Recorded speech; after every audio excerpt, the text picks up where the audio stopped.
Hey, what's up guys? Welcome back to the channel. If you're new, my name is Anudeep Sharma and I'm a robotics software engineer based in the US.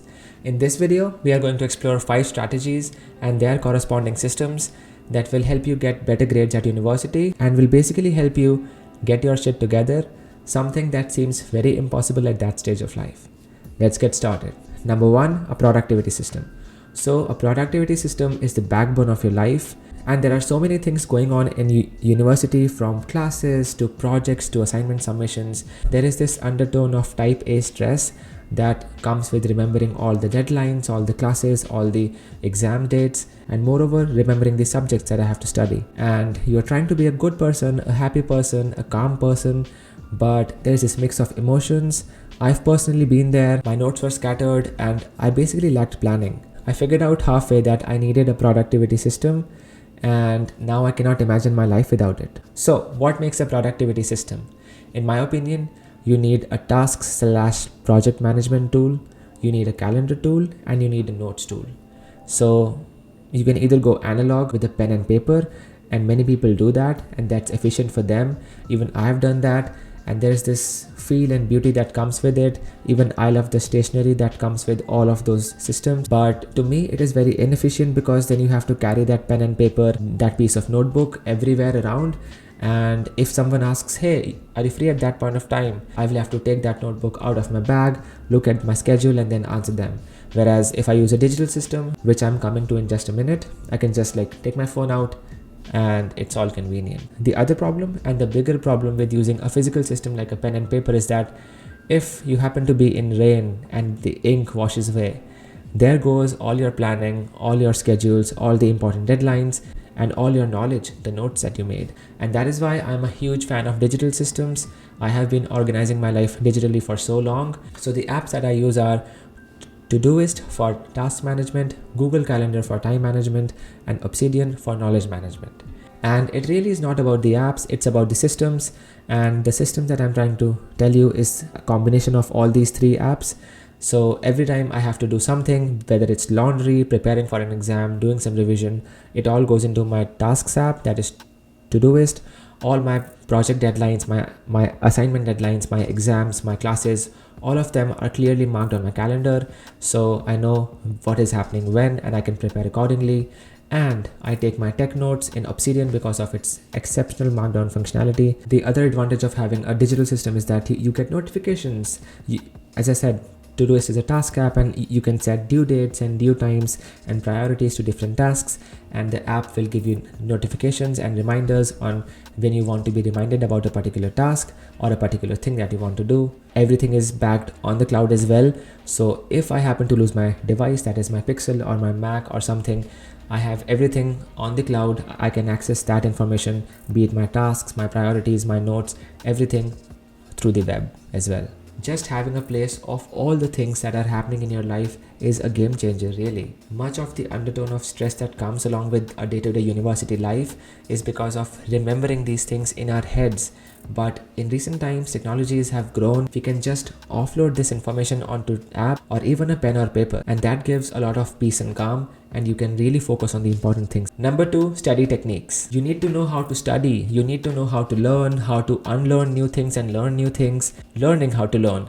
These meta learning skills are so important in the 21st century, because we as knowledge workers will always have something that we don't know or that we have not come across in our day-to-day lives, and this ability to learn things fast and to apply those learnings into a real world problem is something that will distinguish you not only in university but also in your job. Contemplating on this, you really need to understand what type of student you are and what your majors are.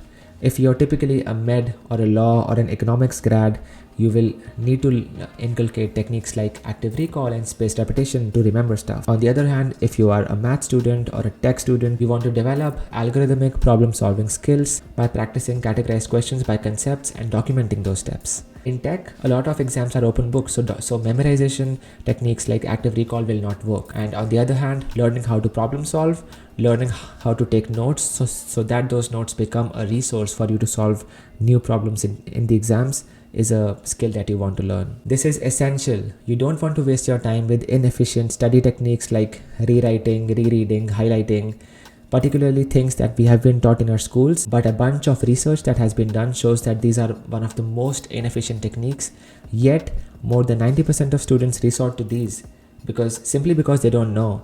And that's why I say learning how to scope your subject, how to learn your subject is an important skill even before you start the learning process. And finally, to study, you need a distraction-free environment.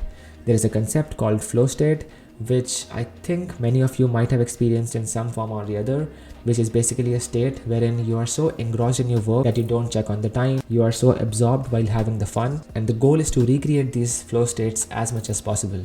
And there are numerous techniques to create flow states, but the most important one of them is not checking your phone often. And the best way to do it is to just switch off your phone while you work. But for many of us, that is not practical and we can't do it. So try installing some app blockers and website blockers. One of my personal favorite is Forest, which helps you gamify this process of focused block thinking, wherein you put on the Forest app timer, you concentrate on a particular thing for some time, and if you happen to check your phone during that app, you lose some of the points on building a forest. And this will help you not check your phone and get into those focused flow zones as often as possible. And by the way, if you are interested in the stuff that we're talking about, please consider subscribing, because I'm going to make a lot more content that is themed around these things and which you may find valuable. As always, it means a lot. Number 4, health. Health is the foundation of your life. It is cliche, but health is wealth. But health is the first thing that goes to hell when you are in university. Whether you go clubbing at night with your friends, whether you're partying or you're stressed about your exams and assignments, you don't have time to make food, you don't get fresh nutrition, you're lacking sleep. It's all a mess, believe me. But I cannot emphasize on the importance of sleep, not only in university, but also in our day-to-day lives. Because getting rest, getting that proper 6 to 8 hours of sleep is something that has made me a lot better person. And sleep is when what you have studied throughout the day, what you have taken in, consolidates, and the brain forms those neuron connections to solidify that information into your brain. And even for food, you may not be able to realize that in the moment, but if you're constantly injecting your body with junk food, dead food, cheese and alcohol, you will start to see mood swings and your mood and energy levels will take a blow. And I used to be the guy who said, I'll sleep when I'm dead and all that stuff, but those things are not very sustainable, and you realize that you really are not a machine, and that is how animals are hardwired. We need food and energy to replenish and to survive and to function optimally. So these are the rules that I made for myself, and you might be able to benefit from them. Number 1, nothing good happens after 1 a.m. Yes, I go clubbing. Yes, I go partying. Yes, I spend nights with my loved ones. Yes, I go on weekends and sleep late. But if I am sleeping late, I also get up late. I make sure that my body is getting 6 to 8 hours of sleep, because I know now that if I don't get those 6 hours, if I don't get those 8 hours optimally, I know that I'm gonna not function properly, and that is going to take a big hit onto my productivity. Really, at 1 a.m, all the things are done. All the dancing, all the chit chat, all the humor, all the gossip and all the deep talks. Everything is done. And post 1 a.m, maybe you are able to extract a bit out of that moment, but that versus getting a serious hit on your productivity and well-being the next day is just not worth it for me. So yeah, nothing good happens after 1 a.m. Rule number 2, join a cooking group. This is one of the best things that I did in my university. So I used to cook for 4 to 5 people once a week, and for the rest of the days, I used to get freshly cooked home food. We used to take turns and cook meals, and there were so many days where I knew for a fact that I would not be getting good food if it weren't for this cooking group. And this way I got some cheap, healthy food, and it also made for a good social experience, because on the weekends sometimes we would put some music, eat good food, do some chit chat, have fun and all that good jazz. One last thing about health, get some movement, because movement dictates mood. Just hitting the gym 2 to 3 times a week, if not more, makes you so much more susceptible to happy hormones than if you don't. If you can't go to the gym, believe me, I know it, just go for a run. If you can't run, go for a walk, but just get your butt off and start moving. You will be amazed to see how the vibe of your life shifts into positive direction when you inculcate movement into your life. Number 5, budget.